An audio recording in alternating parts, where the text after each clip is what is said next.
វីដេអូនេះហាមផុសណាបើសិនជាមានការផ្សព្វផ្សាយឬក៏ការប្រម៉ូទថាឲ្យខែអ៊ីស៊ីពេលណាអ៊ីកាហ្វេរ៉ាគីតាំងបាទគេសួរឥឡូវយើងជួបបងអង្គញាប្តីទីទៀតហើយបាទឥឡូវនេះលើកនេះតំណងគឺអោតែមួយនេះគឺជួបរហូតបាទបានជួបរហូតអញ្ចឹងឥឡូវមកចូលជួបហើយខ្ញុំមាន challenge មួយជាមួយបងហ៊ានអត់ហ៊ានលេងអត់បងអត់ខ្លាចមេខ្លាចដីឆ្លាញ់គេម្នាក់ឯងបងខ្លាចផងបាទអូខេអញ្ចឹងលេង challenge មួយគ្នាហើយខ្ញុំនឹងមានកាដូដ៏ស្រស់ស្អាតជូនបងមែនចាមានមែនតែអ្នកសិនថាឲ្យខែ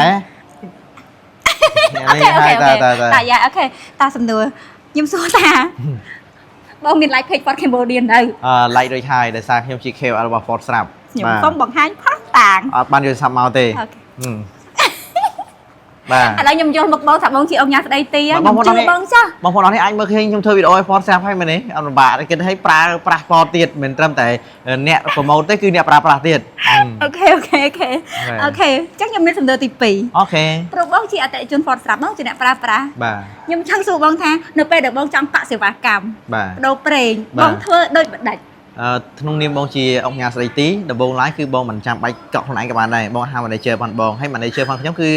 នេះមកជួយដៃនេះឯងបាទនេះដំបូងបំផុតប៉ុន្តែសម្រាប់បងប្អូនអរគ្នាដែលអត់មាន manager ដែលបងប្អូនអរគ្នាកំតាមខ្ញុំដោយសារខ្ញុំវាលំដាប់ពិភពលោកទៅហើយអញ្ចឹងបងប្អូនអរគ្នាអាចធ្វើវិធីសាស្ត្រពីរបានទីមួយបងប្អូនអរគ្នាអាច call តាម hotline hotline ណាទេបង7272ស្អីគេ078 078 7272 992 992ចាប្រនេះទៅតែមកសួរខ្ញុំសិនទៀតមុននឹងទេទៅគេដែរបាទអញ្ចឹងមែនតើបងប្អូនអរគ្នាអាច call តាម hotline ក៏បានឬក៏បងប្អូនអរគ្នាមួយទៀតអាច booking តាម app របស់ Ford ក៏បានដែរឈ្មោះអីគេដែរបង app ហ្នឹងឈ្មោះអី app ឈ្មោះអីអូនឯងគិតអូនឯងជា manager បងផងអូនឯងចាំមកបោះឆ្លើយនេះ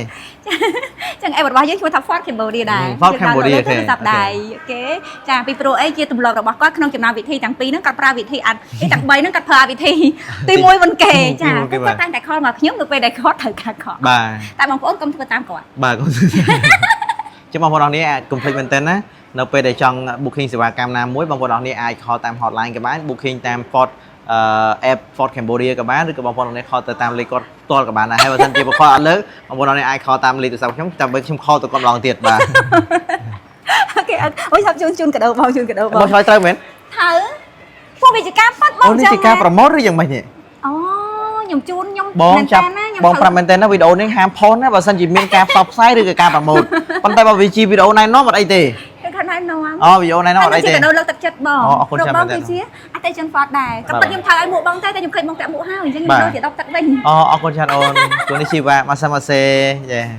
អ៊ីកាហ្វេយេអ៊ីកាហ្វេយេអរគុណបង